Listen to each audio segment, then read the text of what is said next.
City. Movie की शुरुआत में हम कावन नाम के एक फॉर्मर टेक्वांडो लड़के को देखते हैं जो अपना पूरा दिन अब सिर्फ गेम खेल कर ही बिताता है। क्वान अपने दिन का ज्यादा समय अपने ऑनलाइन फ्रेंड्स के साथ ही गेम खेल कर बिताता है, पर वो आज तक उनसे मिला भी नहीं। आज भी वो मिलने का प्लान बनाते हैं, लेकिन क्वान के पास पैसे नहीं होते, जिस वजह से वो कुछ बहाना बनाकर आने से मना कर देता है। अब जिस कैफे में क्वान बैठा होता है वहीं पर क्वान को किसी का फोन मिलता है, जिस पर बात करने के बाद उस फोन की ओनर उस फोन को उस तक पहुंचाने को कहती है, जिसके बदले वो क्वान को $300 देगी। और इस चीज के लिए फिर क्वान मान जाता है। पैसे मिल रहे हैं, मना कौन करेगा। अब क्वान वहां से उस लेडी के घर पर जाता है, पर उस वक्त वो लेडी नहा रही होती है, इसलिए वो क्वान को फोन रखकर बेड पर रखे हुए $300 लेकर वहां से चले जाने को कह देती है। क्वान भी ऐसा ही करता है। अब अगली सुबह क्वान जब सो रहा होता है तो अचानक उसके घर का दरवाजा टूटता है और कुछ पुलिस ऑफिसर्स उसके घर के अंदर आ जाते हैं। वो क्वान को जबरदस्ती अरेस्ट करके लेके जाते हैं, जिसके पीछे का कारण ऑफिसर्स क्वान को ये बताते हैं कि जिस लेडी का फोन तुमने उसको दिया था उस लेडी का मर्डर हो चुका है, और वो मर्डर क्वान तुमने ही किया है, क्योंकि उस लेडी के घर से कई प्रूफ्स मिले हैं जिसके हिसाब से मर्डर तुमने ही किया है। और इसी बेस पर क्वान को अरेस्ट कर ले जाता है।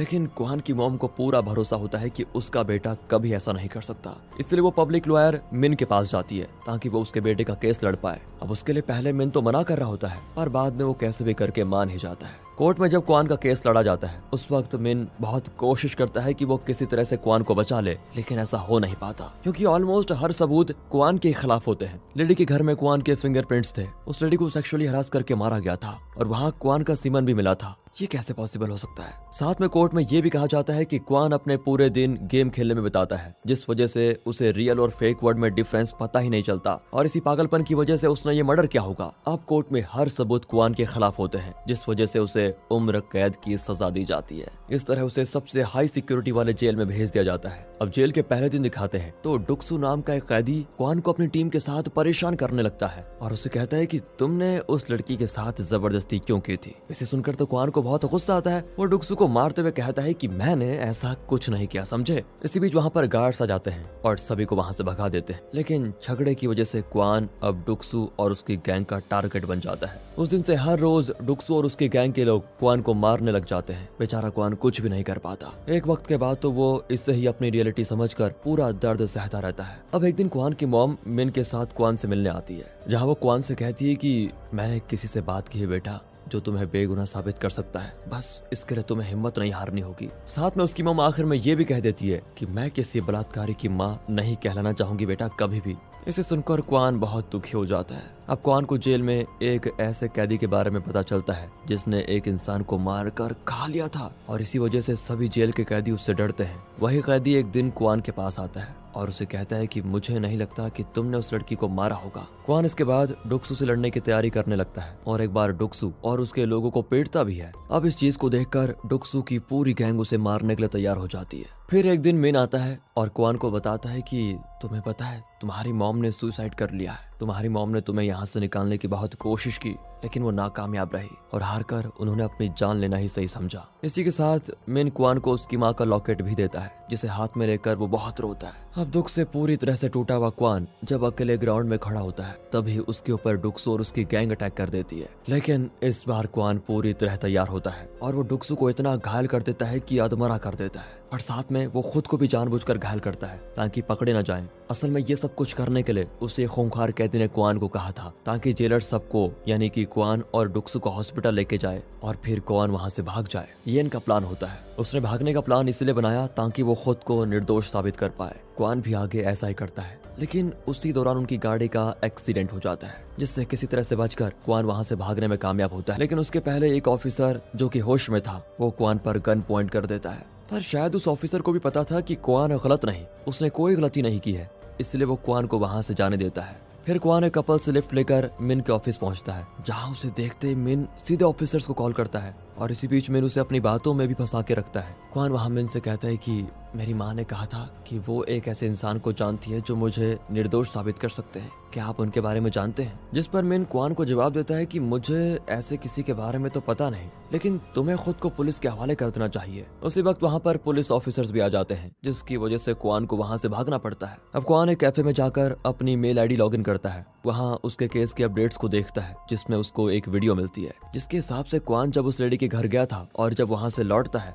तो उसके बीच वो सिर्फ 3 मिनट ही उस लेडी के घर में रहा होगा। तो क्या 3 मिनट में कोई किसी के साथ जबरदस्ती करके उसको मार सकता है क्या? ये सवाल उस वीडियो में पूछा जा रहा होता है और ये वीडियो क्वान के ही एक गेम के टीममेट ने बनाई होती है, क्योंकि उसके ऑनलाइन फ्रेंड्स को भी उस पर इतना भरोसा था कि क्वान कभी ऐसा नहीं कर सकता। अब क्वान को उसके फ्रेंड्स एक कैफे में बुलाते हैं जहाँ वो जल्दी पहुंच जाता है। कुछ देर के बाद उसे योन नाम की एक लड़की मिलने आती है जो कि क्वान की ऑनलाइन फ्रेंड ही है, लेकिन उसने अपनी आईडी पर लड़के का नाम रखा हुआ है। अब इस वजह से क्वान पहले थोड़ा कंफ्यूज भी होता है कि लड़का लड़की, लेकिन बाद में वो उसे पहचान ही लेता है। फिर क्वान योन के साथ एक सीक्रेट जगह पर जाता है जहाँ योन कहती है कि यहाँ पर तुम्हें कोई ढूंढ नहीं पाएगा।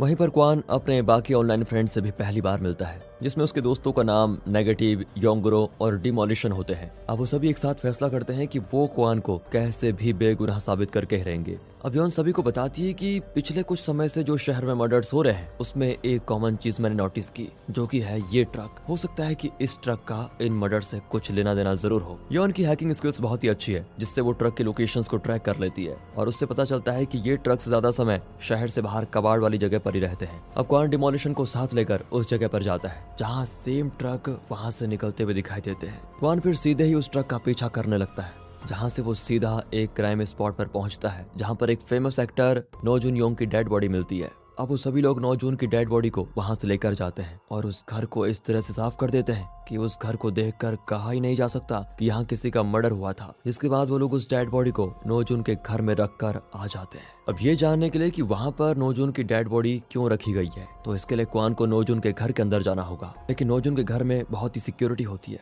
इस वजह से पहले नेगेटिव और यंग आरो टेक्नीशियन बनकर बिल्डिंग में जाते हैं और यंग आरो योन को बिल्डिंग की सिक्योरिटी का डाटा देता है, जिससे योन सिक्योरिटी को हैक कर लेती है और क्वान बिल्डिंग के अंदर चला जाता है। लेकिन वहाँ जाते ही क्वान देखता है कि नोजून की बॉडी को उसके घर में रख दिया गया है और वहाँ पर क्राइम सीन क्रिएट किया जा रहा है, जैसे कि नोजून को उसी के घर में किसी ने मारा हो। अब ये सभी चीजें मिन एक कैमरे से देख रहा होता है, यानी कि ये सब कुछ मिन ही करवा रहा है। और अगर आप सोच रहे हो कि यहाँ पर हो क्या रहा है, तो जल्दी आपको सारी चीजें समझ में आने वाली हैं दोस्तों। इसके बाद सीन मिन पे शिफ्ट होता है, जो अपने अगले टारगेट को ढूंढ रहा है। तो अब मैं आपको समझाता हूँ कि यहाँ पर हो क्या रहा है। तो असल में मिन अमीर लोगों के क्राइम्स को छुपाने का काम करता है और उसकी जगह किसी दूसरे इनोसेंट लड़के या लड़की को वो क्रिमिनल बना देता है, जिसके लिए वो सबसे पहले क्राइम स्पॉट को साफ करता है, जिससे ऐसा लगे कि वहाँ पर क्राइम हुआ ही नहीं। जिसके बाद वो एक लड़के या लड़की को अपना टारगेट बनाता है और उसे बेहोश करके उसके फिंगरप्रिंट, सलाइवा सैंपल्स लेकर क्राइम स्पॉट पर डेड बॉडी के साथ छोड़ देता है। और इन सभी चीजों के लिए मिन के पास एक सेपरेट टीम भी है, जिससे जब वहाँ पर इन्वेस्टिगेशन हो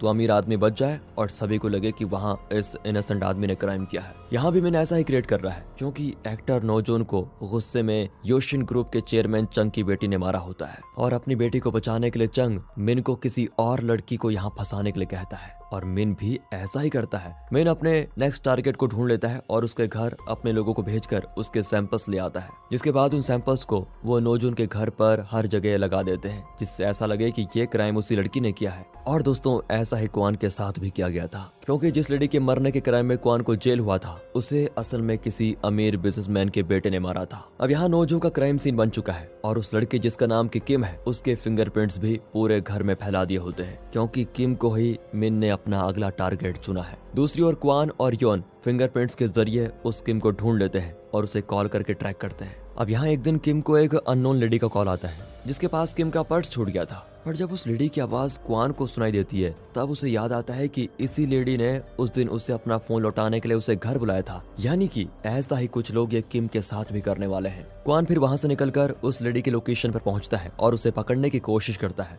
लेकिन उससे पहले मिन का एक आदमी आकर वहां से लेकर चला जाता है। उसी वक्त वहां पर पुलिस ऑफिसर्स भी आ जाते हैं, जो कि क्वान को गिरफ्तार करने वाले होते हैं। बट तभी वहां पर डुक्सू की एंट्री होती है, जो कि अब क्वान से बदला लेने के लिए आया होता है। पर इससे पहले कि डुक्सू क्वान को मार दे, वहां पर योन आकर क्वान को वहां से बचाकर लेके जाती है। इसी बीच दिखाते हैं तो घर जाते हुए क्वान को पता चल जाता है कि उसकी मॉम के नेकलेस में ट्रैकर है और इसी से पुलिस ऑफिसर्स को उसकी लोकेशन का पता चलता है। फिर उसे ना चाहते हुए भी वो नेकलेस फेंकना ही पड़ता है, लेकिन कुछ देर के बाद अच्छे से और सोचने के बाद उसे ये पता चलता है कि ये सब कुछ मिन ही करवा रहा है। ये बात हमें पता चल जाती है, लेकिन अभी तक उसे पता नहीं थी। मिन ने उसे ट्रैकर लगाकर वो नेकलेस दिया। मिन ने ही डुक्सू को जेल से बाहर निकाला ताकि वो क्वान को मार दे और मिन ही नेक्स्ट टारगेट को डिसाइड करता है। ये सारी बातें क्वान को पता चल जाती है। हालांकि उसे पहले इस पर इतना विश्वास नहीं होता कि मिन इतना गिरा हुआ आदमी है। अब योन कहती है कि इतने बड़े सिस्टम को चलाने के लिए मिन के पास एक बहुत बड़ा नेटवर्किंग सिस्टम होना चाहिए। और जब मिन की बिल्डिंग को स्कैन किया जाता है तब उन्हें पता चलता है कि उसकी बिल्डिंग के बीचों बीच उसने इस नेटवर्किंग सिस्टम को बना के रखा हुआ है। अब मिन का प्लान बर्बाद करने के लिए क्वान और उसके दोस्त पहले तो नोजुन के फेक क्राइम सीन को खराब कर देते हैं, और जहाँ जहाँ मिन उसके बाद क्राइम सीन बनाने की कोशिश करता है, क्वान और उसके दोस्त आकर वहाँ भी काम खराब कर देते हैं। अब इससे मिन का बहुत दिमाग खराब हो जाता है कि क्या करो। इस दौरान क्वान अपनी चाल चलता है जिसमें वो चेयरमैन चंग की बेटी को बेहोश करके नोजुन के घर पर छोड़ देता है, जिससे पुलिस ऑफिसर चंग की बेटी को एक्टर नोजुन को मारने के जुर्म में अरेस्ट कर लेते हैं, जो कि उसी ने किया था। अब ये देखकर मिन का और दिमाग खराब। लेकिन तभी क्वान उसकी बिल्डिंग में आता है और उसे बहुत बुरी तरह मारता है। उसी दौरान क्वान को ये भी पता चलता है कि मिन ने ही उसकी मॉम को मारा है, क्योंकि वो इस केस में बहुत ज्यादा छानबीन करने लग गई थी, जिसे सुनकर क्वान अब पागलों की तरह मिन को मारने लगता है। मिन को बुरी तरह पीटने के बाद क्वान उसके डाटा को योन के पास भेज देता है, जिसके लिए एटलीस्ट आधा घंटा पेन ड्राइव मिन के नेटवर्क सिस्टम से लगा होना चाहिए। पर तभी मिन क्वान से कहता है कि तुम्हारे सारे दोस्त डुक्सू के कब्जे में है और अगर तुम यहाँ रुक कर डाटा लेने में लगे रहो तो वो सभी को मार देगा। इसके बाद क्वान वहाँ से अपने दोस्तों को बचाने जाता है और बचा भी लेता है, लेकिन इस दौरान उसके पीछे पुलिस ऑफिसर्स और टुक्सू का गैंग आ जाता है और फिर एंड में इनके पूरे ग्रुप को पकड़ ले जाता है। मिन न्यूज वालों को कुछ ऐसे वीडियोस भेजता है जिसमें सभी को लगे कि क्वान ने चेयरमैन चंग की बेटी को एक्टर नोजू के मर्डर में फंसाया है। अब इस वक्त तक ये सभी लोग हार मान चुके थे और दूसरी ओर मिन बड़ा खुश हो रहा था कि वो जीत गया, क्योंकि अब क्वान का ग्रुप कुछ नहीं कर सकता था। पर तभी एंट्री होती है कबर और कोंचिल की, जो कि क्वान के 2 और ऑनलाइन गेम फ्रेंड्स हैं, और वो अब इन्हें बचाने का जिम्मा अपने हाथों में ले लेते हैं। उस वक्त तक मिन तो जीत चुका था, पर वो एक गलती कर देता है। जीत की खुशी में वो क्वान का पेन ड्राइव सिस्टम से निकालना ही भूल जाता है और इससे सारा डाटा योन के पास चला जाता है। तभी कबर और कोंजिल उस डाटा को लेकर लाइव स्ट्रीम कर देते हैं और मिन का पूरा सच सभी के सामने, जिसके बाद मिन शहर से भागने की कोशिश करता है, लेकिन उससे पहले उसे पुलिस ऑफिसर्स पकड़ लेते हैं। अब सबको पता चलता है कि क्वान ने ये मर्डर्स नहीं किए और उसकी पूरी ग्रुप इनोसेंट है। कहानी के एंडिंग में हमको मिन जेल में दिखता है, जहाँ डुक्सू उसकी अच्छे से खातिरदारी करता है, क्योंकि इस पूरी भागम दौड़ में डुक्सू वापस अरेस्ट हो जाता है और अब उसे अच्छी खासी चोट भी लगी थी। दूसरी तरफ क्वान और उसके ग्रुप को एक साथ छोड़ते जाता है, जहाँ क्वान अपनी मॉम को सामने देखता है और ये कहानी यहाँ पर खत्म होती है। दोस्तों, आप हमारे दूसरे चैनल मूवीज वेदर को भी सपोर्ट कीजिए, सब्सक्राइब करें। मिलते हैं अगली वीडियो में, तब तक के लिए ध्यान रखें, अपना ख्याल रखें and finally thanks for watching.